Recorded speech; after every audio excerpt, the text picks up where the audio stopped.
Good afternoon and welcome to JoyNews Today for 20th of August 2024. My name is Sweetie Abochi. Coming up, low participation characterizes day one of Electoral Commission's voter exhibition exercise. Would be at some centers to check the process so far. East Mampusi resident angry after a 7-month-old pregnant woman was gang raped by 6 armed men on the deteriorating Gambaga Griboari Road.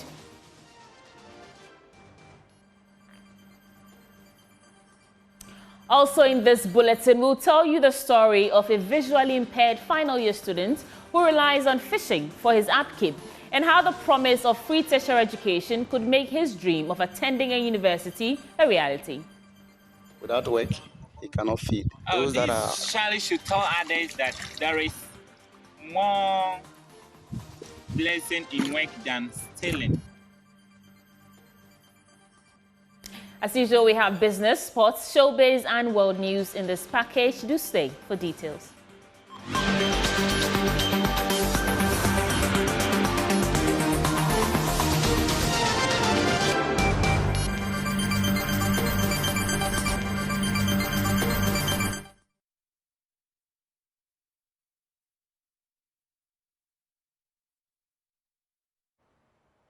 Thanks for joining the program. First, the Electoral Commission's voter exhibition exercise has seen lower participation on its first day. Some of the exhibition centers visited by the news team in the Greater Accra region had recorded between 2 to 10 people as at 10 a.m. this morning.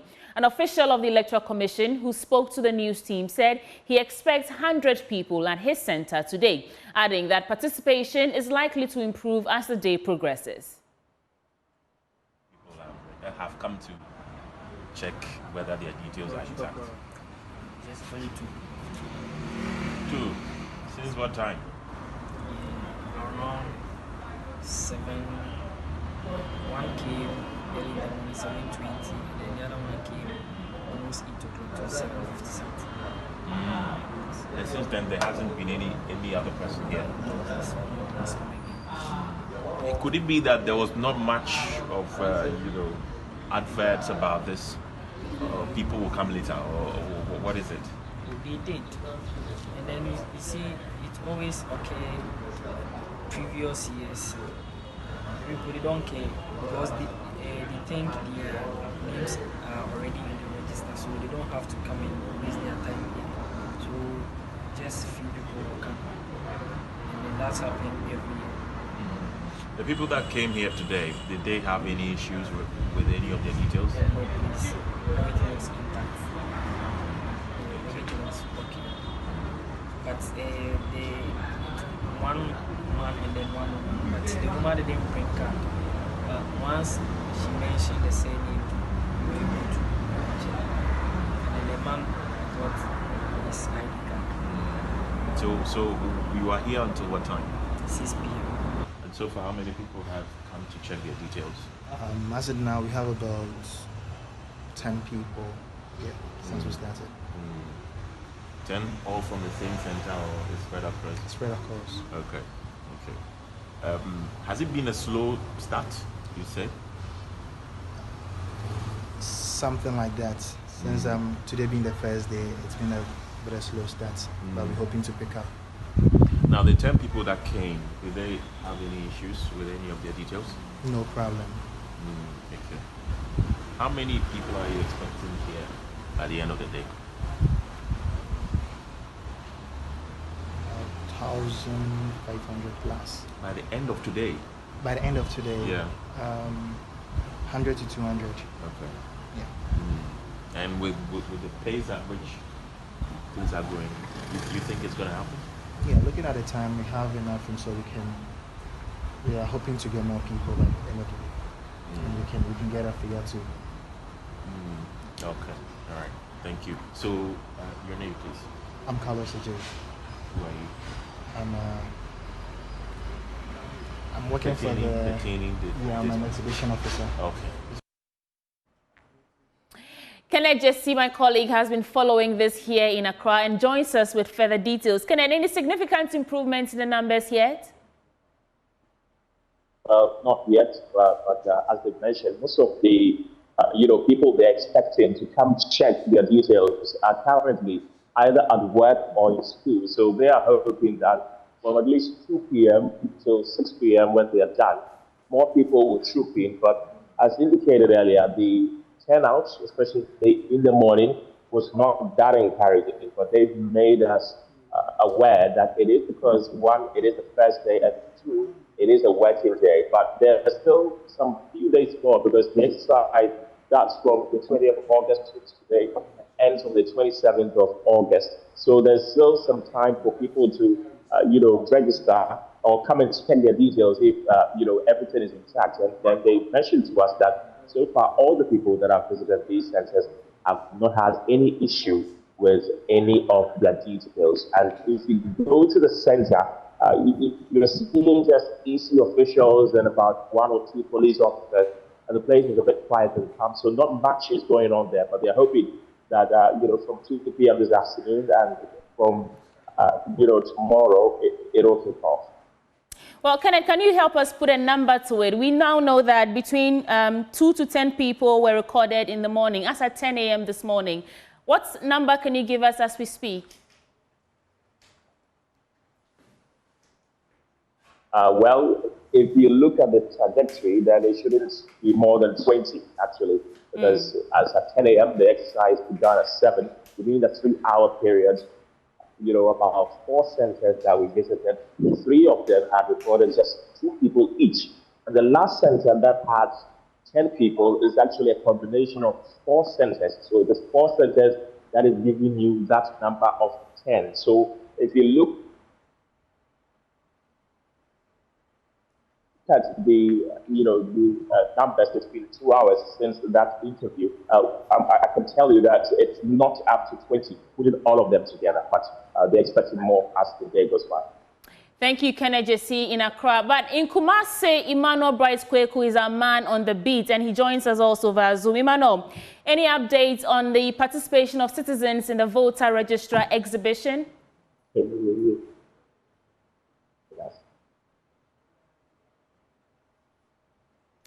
Emmanuel Bright-Kweku is our man in Kumasi, and he joins me via Zoom. Emmanuel, if you can hear me, any update on the participation of citizens in the EC's voter registration register exhibition so far? All right, so with you, what I can report is that so far, just as we have in the other regions, it's a low turnout participation for the Ashanti region. We've been to a number of polling centers, and unfortunately, the numbers are not so encouraging. You can go to one polling station where you get about just 1 person coming around to check their details.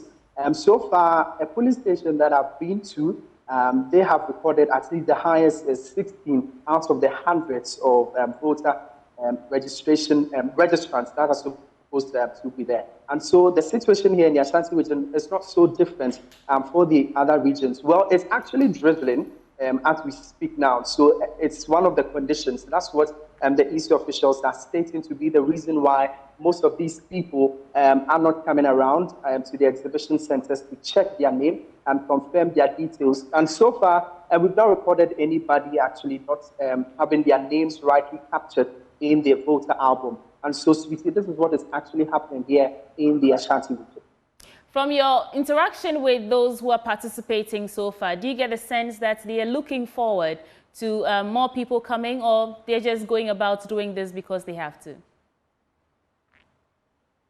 Well, they are actually hoping to have a lot of people coming around to check their details. I can report that I heard one of the EC officials telling somebody who had come around to check their details to inform their neighbors to come around and also verify whether their details are rightly captured, and so that on December 7th they will not have any issues when it comes to voting. And so it's not just basically about them sitting there to go about their duties, but they are actually advertised. They also admonish them that the media does their work and then make people come around for this particular exercise. Emmanuel Bright-Kweku, thank you for bringing us those details and updates all the way from Kumasi. In other stories, indiscriminate sand-winning activities are fast degrading arable farmlands in the Offinso municipality of the Ashanti region, and farmers in the area are counting their losses after miners besieged their farms with no prior notice to excavate sand. Emmanuel Bright-Kweku again reports major staples like rice are under siege. The Offinso enclave is known to be one of the food baskets in the Ashanti region, producing a variety of crops including rice, maize and cassava. But the production of these essential food items is threatened by activities of indiscriminate sand winning. Al-Hassan Akologo farms rice, cassava, garden eggs on this 2-acre land, but it has been destroyed by the sand winners. All the crops I grew up there have been destroyed. I grew garden eggs. While we were here, I rushed there to salvage the little I can. When you begin to complain, the local chiefs will overpower you.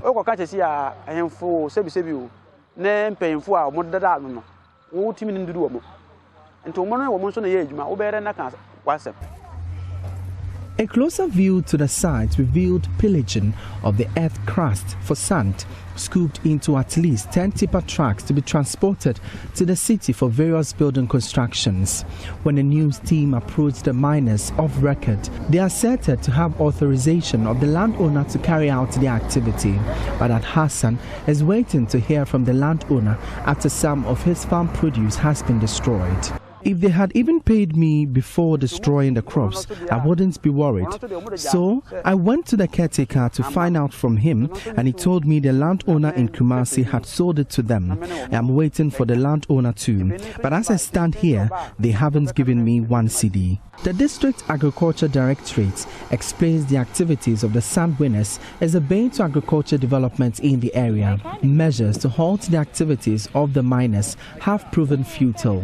District Agric Director Kofi Owusu-Boahe explains the activities are depleting soil nutrients. When you remove the topsoil, it affects the yield. The traditional assembly, they have to come together and put some measures.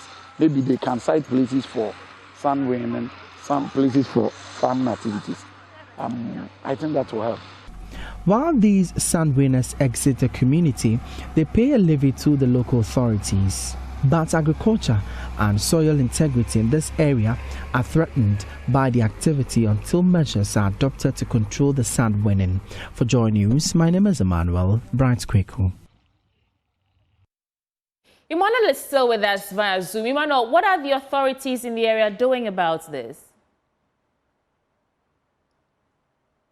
Sweetie, so as you rightly heard, the District Agric Director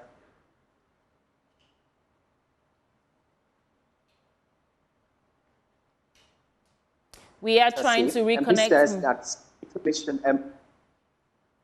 Emmanuel, we lost a few seconds of your submission, so please start again. You were telling us about what the authorities are doing about this issue.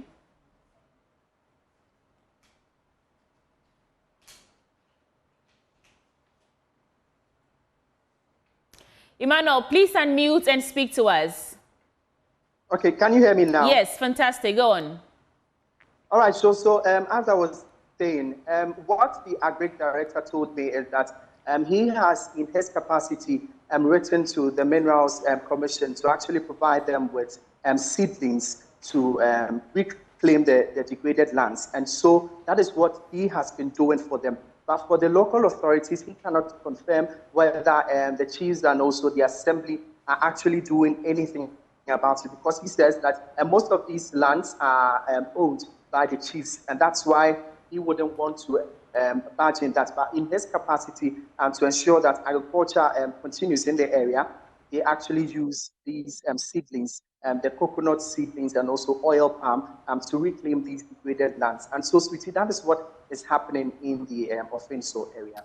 Thank you, Emmanuel Bright-Kweku, for bringing us more updates on the activities of sand winners in Offinso. Moving on, residents of East Mamprusi are angry after a 7-month pregnant woman was gang raped by 6 armed men on a deteriorating Gambaga-Dagbribuari road. The couple was ambushed on their way back from a checkup in Nalerugu, and the attackers took turns assaulting the woman, beat her husband, and stole their motorbikes and phones. Correspondent Ilyasu Tanko reports. According to the grandfather of the victim, she suffered severe complications and had to be rushed back to the hospital the same night after the attack. They were severely brutalized before their motorbikes and mobile phones were taken from them. The robbers, they were 6 in number and well armed. He also confirmed that many residents of the community fell into the robbery attack and had their belongings robbed as well. Initially, she had difficulty in walking, but she's now doing fairly well. He recounted numerous similar attacks and blamed the poor state of the road and the chronic failure of the government to fix it as the reasons for the increase in violent incidents.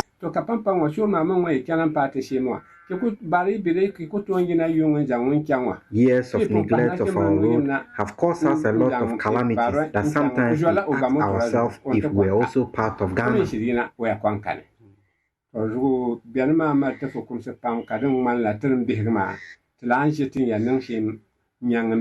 For cultural and personal security reasons, Joy News could not speak with the victim herself, but off camera, she prayed for her own recuperation and also added her appeal for the roads to be fixed immediately. This road in question is a 23.1 kilometer feeder road linking the Eastman Prosi municipal capital town Gambaga to the Karga district in the northern region through the communities of Dabrubware, Nanori, Tamboko, and others. The road was under construction, but work was abrogated in 2016 as soon as this government came to power. But after failing to fix the road, the Mamproku residents along the road mounted intense pressure on the government and the Vice President, Dr. Mahamudu Bawumia, who has always prided himself on coming from Mamproku. The pressure kept mounting, leading to these exchanges in 2022 between the opposition member of parliament for the area and the then Minister for Roads and Highways, Mr. Amuakwata.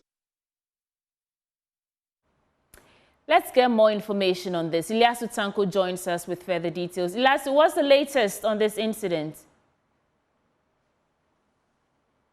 Well, Sweetie, the latest is that the victim is still nursing her wounds. There have not been any action from the police. The police have not made any arrests. In fact, the residents told me that the police have not visited the community itself since the incident happened.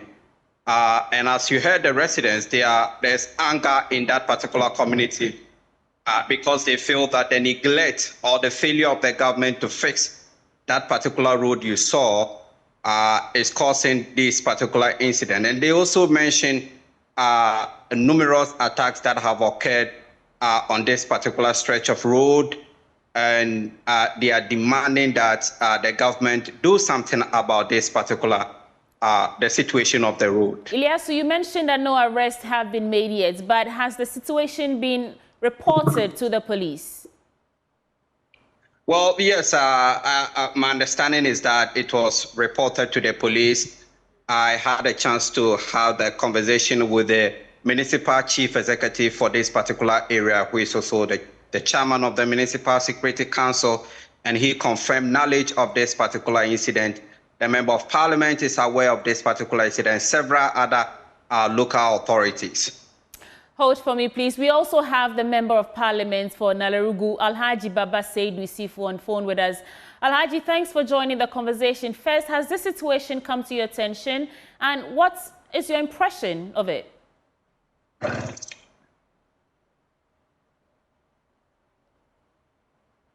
Alhaji Baba, kindly unmute and speak with us.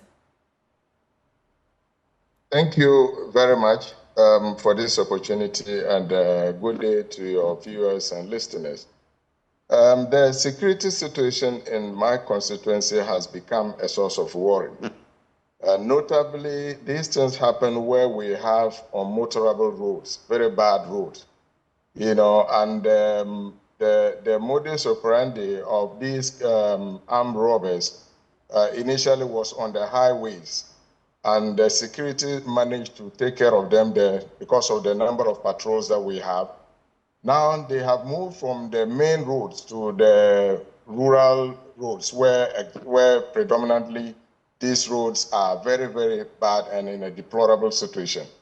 So it is not an isolated case. Just last week, we had a similar incident around Timpela, where Kasape, where some armed robbers blocked the road, and they confiscated motorbikes, tricycles, beat women and men, and even raped. They gang raped, another woman there. And this issue has similarly been reported to the police. Alhaji, so, you speak like you are updated on the situation, the security situation in the area, but as Member of Parliament for Narigu, that particular constituency, what are you doing to mitigate the impact of these activities of criminals? First and foremost, what I have done, you heard the opinion leaders talking about the road, for instance. I had to organize some construction equipment to first and foremost see how I could do to minimize, to do these roads by re-graveling, reshaping, at least to make it a little bit more trouble. Now, if you listen to the reporter, this particular road was given to, was on contract. And I called the minister to Parliament and we had a conversation. He made a declaration that the road was given to 3 different contractors. And I had to make a follow-up again to let him know that these contractors were not on site. It is only 23 kilometers of road.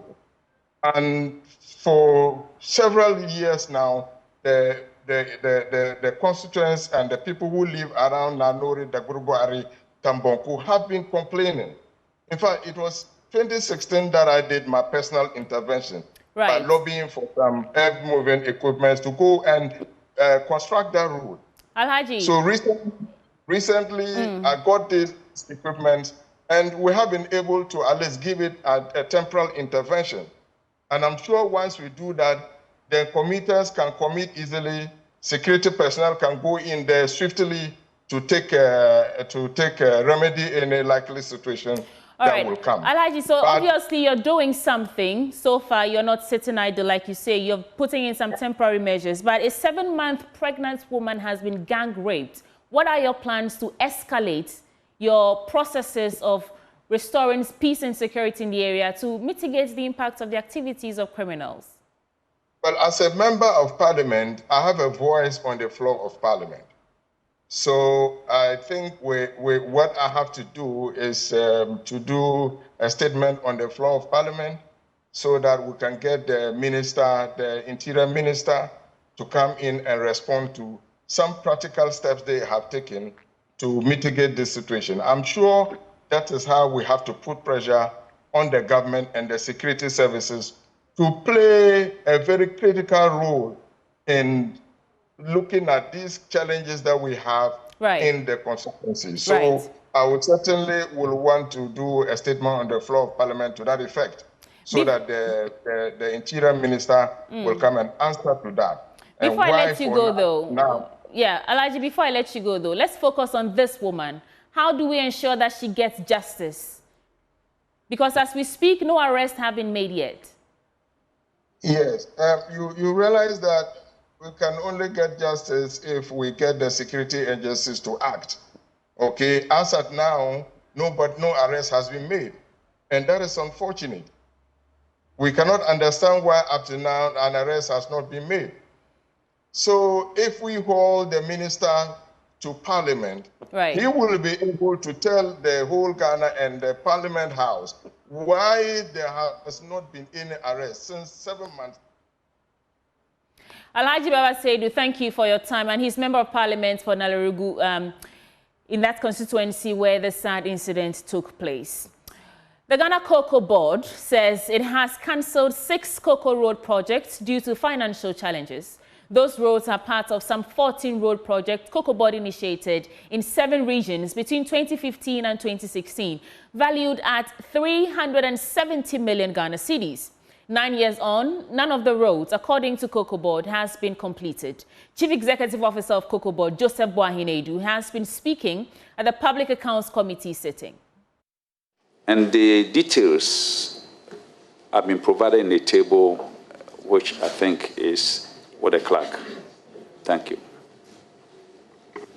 Chairman, I only wanted to know, out of the 14, how many have been terminated and repackaged, and then those that have been abandoned, so that we know. Chairman, 6, according to table, 6 of the road projects have been terminated, and the rest are being repackaged for completion. Thank you. CEO, these 6, will they be reconsidered subsequently, or that will be the end of their story? Chairman, it will depend upon availability of resources. Yeah. CEO, but you are now making profits. So I would have expected I to try and complete them, because these projects have been cited. My colleague James Saveji joins us with further details from PAC. James, what is the conclusion on this matter? So the conclusion is that the Cocoa Board has to get some money to, improve these roads and complete the project, because the member who was querying the CEO on the issue had a view that most of these roads are very strategic for the Cocoa Board itself in cutting their product from the villages, the towns and communities where the cocoa have been produced. And so it is important for them to finish these roads. Now, another issue that came up with the same PBC, is that they are owing Cocoa Board some rent that they needed to collect from them. And Cocoa Board said they are doing everything possible in order to get all of this rent to improve upon their finances. We know that they have been in some financial distress over the period. That money, rent, is about some 8.3 million Ghana cedis. They've been urged. They said they've gone into some agreement with PBC, and they are hopeful that by the next crop season, when things go well for PBC, they will be able to pay them the monies that they have owed them in rent. And so those are some key issues that have been coming up here at the Public Accounts Committee. And Cocoa Board also says they're struggling to collect some 6.8 million Ghana cedis owed by the produce buying company. What's the latest on that? Exactly. And so that's the amount owed in rent. Right. But apart from that, the PBC still owes them some other monies on seeds they have given to PBC to distribute to farmers and all of that, amounting to some 14.3 million Ghana cedis. That money they are chasing them. The committee advised that since the Ministry of Finance issued letter of credit on the basis of that issuance of seedlings to the PBC, they should pursue the money from the Ministry of Finance and make sure that they get that to also improve upon their financial status as we speak. And so those issues have been settled. The committee hasn't referred any charges against PBC or all of that. They've just been urged to chase after the money, retrieve it to put into their work city. James, thank you so much coming to us live from the Public Accounts Committee sitting on those details and updates. Now, in other stories, President Akufo-Addo has described controversy surrounding the decision to sell hotels operated by the Social Security and National Insurance Trust to his Minister for Agriculture, Brian Champon's Rock City Hotel, as needless. Speaking at the 12th Quadrennial Delegates Congress at the Trade Union Congress, President indicated that the controversy was simply unnecessary.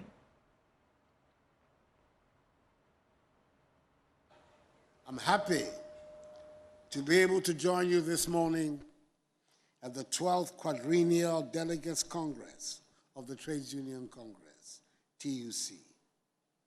Today's event is of considerable significance as the leaders who will guide this august organization for the next 4 years will be elected in the course of these proceedings.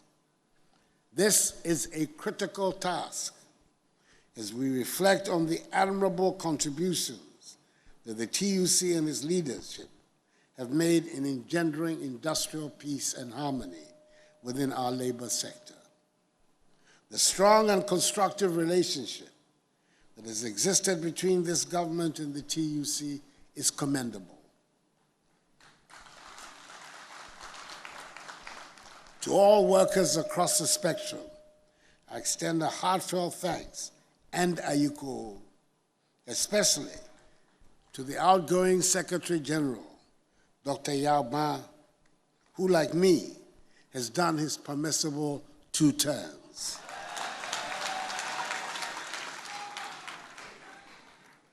He has been the best of partners, critical but constructive. And I count myself lucky that he has been my labor partner during my presidency. Secretary General, thank you for your yeoman's work for the Ghanaian people and nation. Ladies and gentlemen, trade unions have always played a central role in the socio-economic development of our nation.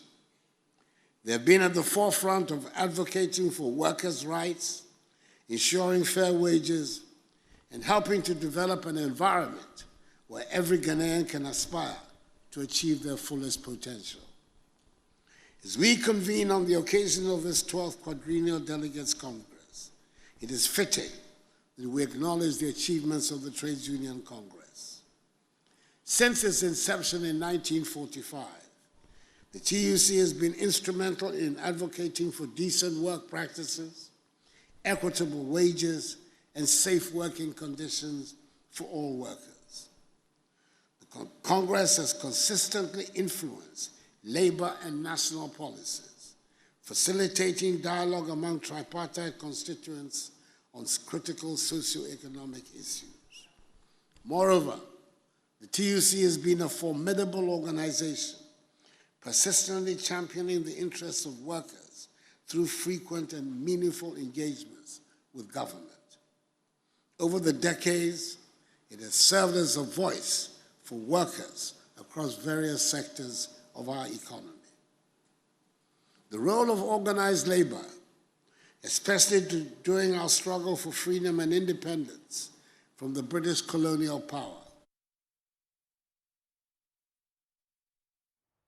Imagine a visually impaired student who relies on fishing for his upkeep. This is the reality of Emmanuel Noviame, a final-year senior high student at Adidome Senior High School. And despite some relief brought by the free senior high school policy, Emmanuel's dream of higher education remains uncertain due to financial hurdles. But with the promise of free tertiary education for persons with disabilities, Emmanuel's dream of attending university might soon become a reality.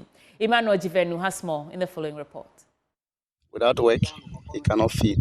A final year senior high student of Adidome Senior High School.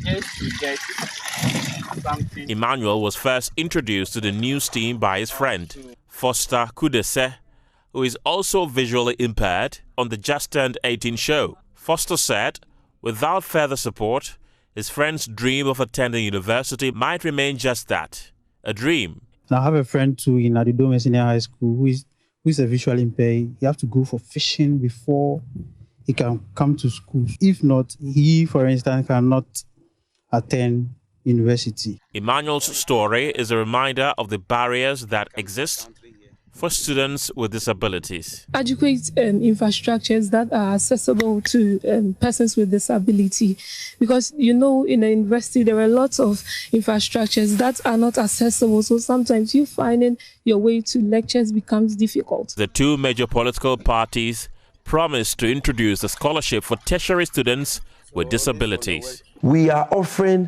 free tertiary education to all persons with disability. We will introduce a free tertiary scholarship for persons with disability to remove the financial barriers to pursuing their educational goals. For now, the promise for a free tertiary education scholarship for persons with disabilities will remain a proposal. But for students like Emmanuel, it could be the key to unlocking a brighter future.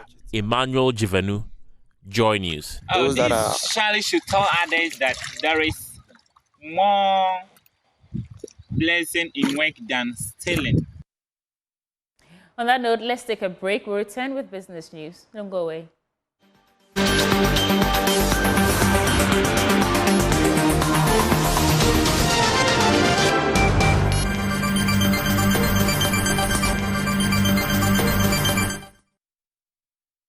Welcome back to Business on JoyNews Today. My name is Winston Taki, and now to our first business story.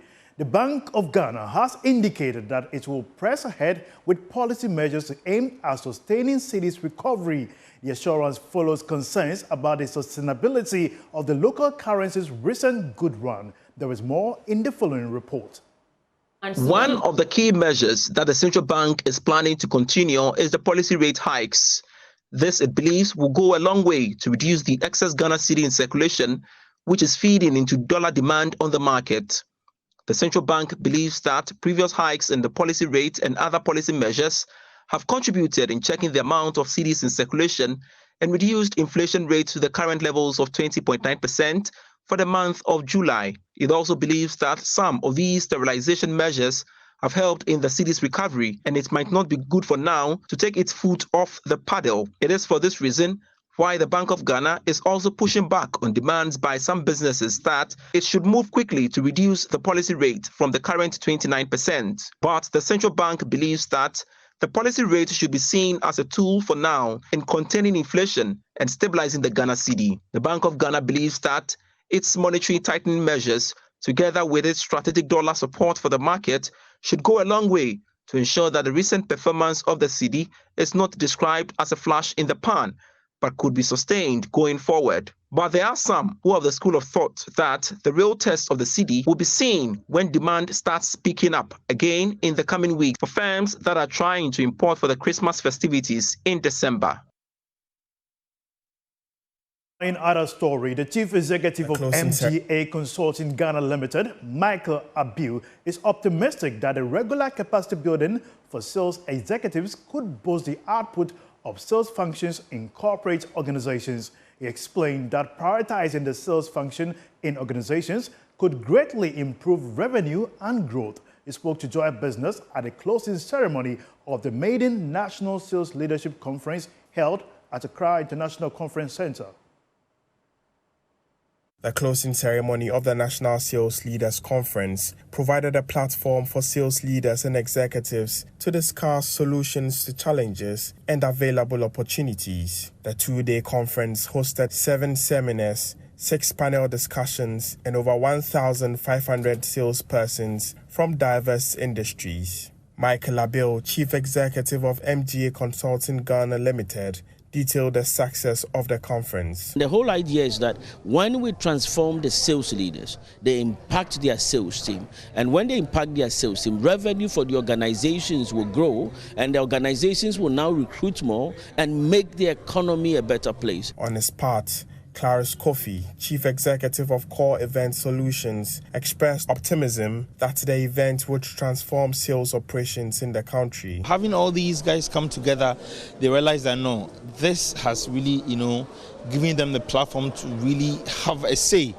in whatever happens in their organizations. And from the discussions and from the advice that were given by these experts who came on board, I think this is really going to turn around many sales functions in organizations.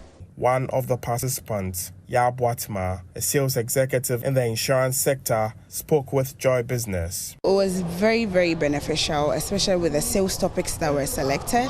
I learned that I have to be on top of technology, especially in my industry, the insurance industry, and not really think about my commission, but think about the value that I'm going to give to my clients. Because my customer service is what is going to give me referrals and sustain my old clients. And what stood up for me was the fact that I have to spend more energy retaining my old clients than getting new clients.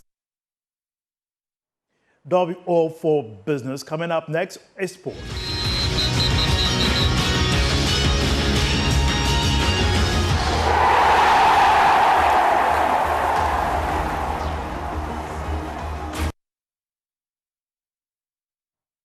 Time now to bring you sports on Joy News Today with me, Muftawa Nabila Abdullah, the Minister of Youth and Sports, Mustafa Yusuf has revealed that his office paid the Ghana Broadcasting Corporation over $3 million to broadcast this year's African Games. According to him, his office engaged GBC as the sole rights holder of the competition. You had an arrangement with GBC to cover the All Africa Games, right? Can you share with this committee how much that coverage was for and whether payment has been made for same? Yes, GBC was the official broadcaster for the African Games, the 13th African Games, and I can confirm that full payment have made to GBC. Do you have per chance what the amount was?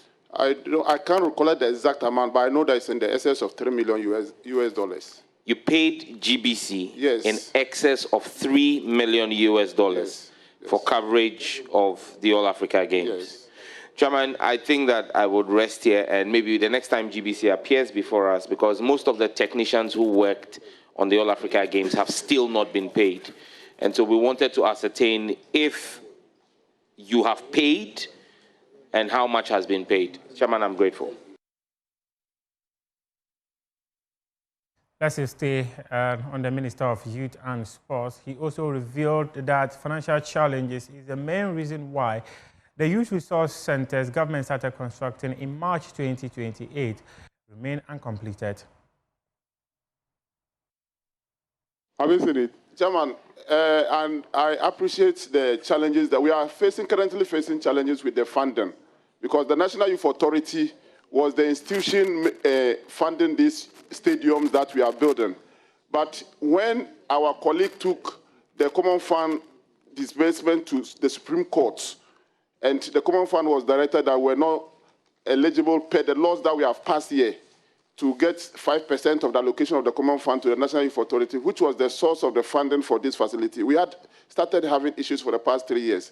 So we decided that the little that we are getting from the Common Fund, because she has to use her discretion instead of what you approved, the Parliament approved, directed because of the Supreme Court ruling.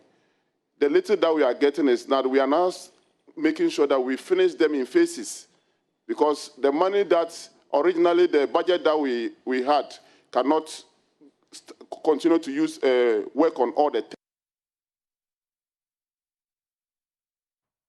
That's your sports for now. We do have more sports stories on myjoyonline.com. We appreciate your time.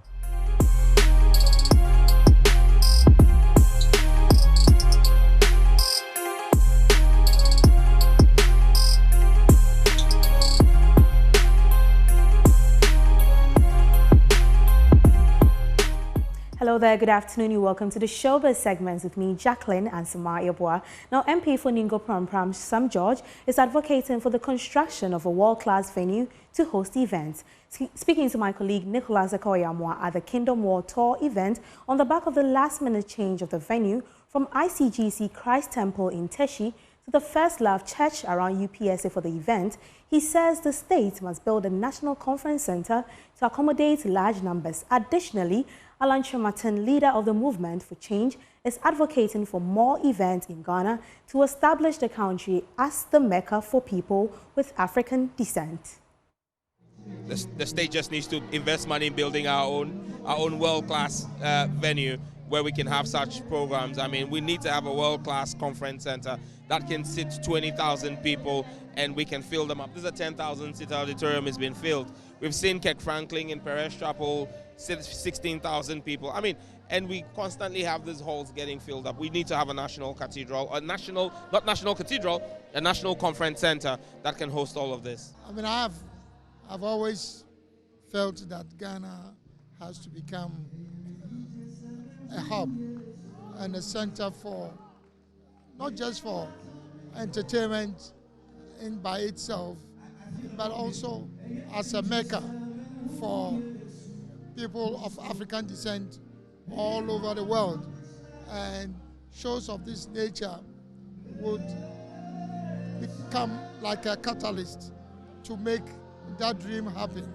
Yes, and in spite of all the challenges, I think that this was a great effort. We should have more of those things. Well, away from that story, it seems the family feud between the Okoye brothers is far from over, as Jude Okoye, the elder sibling of the P-Square duo, has thrown in the towel after years of playing the peacemaker. My own share of P-Square. They were like, no, that there's a petition against me. I said, okay, let me see what the petition was about. Then they gave me the petition. That's when I knew that it was Peter that wrote a petition against me since December ending of 2023. The investigation started in 2024, January. And the petition was saying that I opened a secret company and I was siphoning P-Square's money to my personal account. We have an agreement within the three of us that anything that has to do with P-Square proceeds goes three ways to the three of us. Peter gets his own, he shares with us. Paul gets his own, he shares with us. I get my own, I share with two of them. That's how it has been going.